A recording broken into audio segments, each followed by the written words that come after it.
Amis Milanais, bonjour et bon retour sur la chaîne après quelques jours de repos, étant donné qu'il y avait la trêve pour les équipes nationales. Trêve qui pour nous a été catastrophique, vraiment catastrophique. Deux très mauvaises nouvelles. On a parlé au départ de 4 blessures, plus Léao qui avait été épargné, et dont 2 blessures qui se sont avérées quand même assez graves. Et ce sont 2 grosses pertes pour nous, étant donné que ce sont 2 joueurs ultra titulaires de cette équipe et qui pèsent dans la balance à chaque match. Donc, petit problème pour Estopinian à la cheville avec l'Équateur. Et là-bas, on l'a géré assez correctement. Deuxième match en tribune, n'a pas participé au deuxième match avec l'équipe nationale.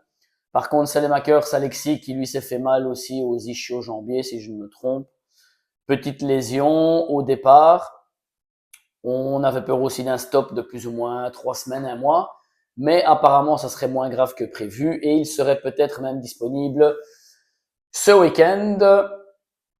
Par contre, les 2 très mauvaises nouvelles, ce sont celles de Pulisic et de Rabiot. Alors, ce sont 2 thèmes où j'aimerais bien quand même dire quelques mots d'énervement parce que je comprends pas. C'est surtout de l'entraîneur des États-Unis, Pochettino, qui déjà avait fait des remarques précédemment qui étaient déjà inadaptées. Mais encore une fois, gestion de Pulisic exécrable. Pulisic qui avait encore quelques petites douleurs à sa cheville depuis l'été, un match de préparation toujours contre Liverpool, petite douleur qu'il traîne depuis quelques mois. Donc, il a joué le premier match déjà en ayant cette petite gêne. Ça a été. Deuxième match amical contre l'Australie. Alors, je ne comprends pas la nécessité de mettre Pulisic sur le terrain. Pulisic joue, faute d'un joueur australien inutile par derrière. Pulisic tombe et se fait mal aux ischios, si je ne me trompe aussi. Donc, et la lésion aujourd'hui, examen ce matin de retour à Milan qui confirme une lésion. Heureusement, de petites dimensions, donc moins grave que ça ne l'aurait pu être, mais qui le mettront dehors quand même 2 à 3 semaines minimum. Donc, quasiment un mois de arrêt. Grosse perte Pulisic par rapport à tout ce qu'il amène à cette équipe depuis le début de saison. Donc, grosse perte au niveau de l'attaque, même si pour moi, là, bon, voilà, il y a Léao qui pourra enfin montrer qu'il puisse faire ce step qu'on lui demande pour rester à Milan. Et Nkunku aussi, donc de ce côté-là. J'espère qu'on fera le nécessaire et que ces 2 joueurs démontreront on peut pallier à l'absence de Pulisic. Et autre grosse perte aussi, c'est Rabiot au milieu de terrain. Rabiot qui a eu une douleur au mollet. Alors, de ce que Monsieur Deschamps, l'entraîneur de l'équipe de France, a dit il y a quelques jours, c'était un simple coup au mollet durant l'entraînement. Donc, premier diagnostic faux. Rabiot qui est apporté sur le banc contre l'Islande, il n'a pas joué, mais il était quand même sur le banc. Et ici, on découvre que Rabiot a effectivement une lésion aussi au mollet. Lésion au mollet qui est très grave pour ceux qui connaissent un petit peu le monde du football. Ancien footballeur, mollet, un endroit très délicat, un endroit vraiment très difficile à soigner. Délicat toujours quand on revient, peur de se reblesser, etc. Donc, vraiment une très très mauvaise blessure, à part celle des croisés, je pense c'est une des pires pour un joueur de foot, les blessures musculaires au mollet. Donc, incompréhensible aussi, incompréhensible de ne pas avoir fait les examens correctement, de ne pas avoir vu qu'il y avait une lésion au niveau du mollet et non pas un simple coup. Donc aussi la gestion très très mauvaise de Deschamps, très très mauvaise de l'équipe nationale. On se souvient aussi comment ils avaient géré aussi le cas de Maignan, je pense l'année dernière, au niveau de ses mollets, aussi très mal géré. Donc staff à mon avis pas top au niveau de l'équipe nationale française. Et encore une fois, ce sont les clubs qui payent.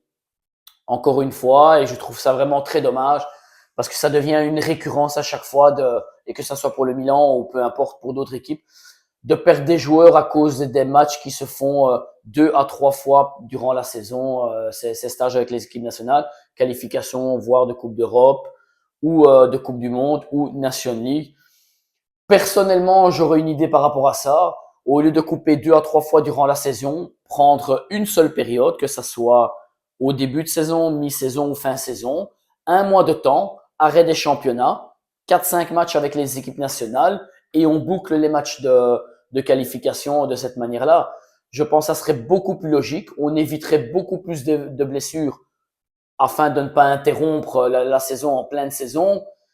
Et ça serait une idée à exploiter et à mettre en œuvre parce que ce n'est plus possible. Ce sont systématiquement les clubs qui payent les joueurs tout le long de leur contrat et qui sont pénalisés à la fin des comptes plutôt que des équipes nationales. Donc je trouve ça vraiment dommage et un marre, vraiment un trop plein de devoir toujours perdre des joueurs pendant la saison pour aller faire 2, 3 matchs avec les équipes nationales pendant la saison. Je trouve ça vraiment inadmissible. Inadmissible. Donc voilà pour les nouvelles. Espérons récupérer peut-être Alexis ce week-end. S'il ne débutera pas, ce sera minimum sur le banc, si j'ai pu comprendre correctement. Et on le retrouvera sans faute au pire des cas vendredi prochain contre le Pisa. Par contre, Rabiot et Pulisic, qui eux louperont d'office Fiorentina, Pisa, et après malheureusement on retrouve l'Atalanta, il y a la Rome et le Parme pour arriver au 23 novembre, pour arriver au derby. Donc espérons qu'entre cette période à cheval, entre la Rome et l'Inter, de pouvoir récupérer des joueurs qui sont très très importants, voire essentiels pour notre équipe. Voilà. Pour le reste, espérons continuer dans cette spirale positive. Continuons à prendre des points pour le moral, c'est très important. Ne pas prendre de buts comme on le fait pour le moment, c'est très important parce que tôt ou tard, les buts, on arrive à les mettre, même si pour le moment, on attend toujours les buts de Jiménez et il faudra que ce garçon arrive à se débloquer parce que ses buts seront très très importants actuellement. Donc voilà pour les dernières nouvelles pour ce week-end.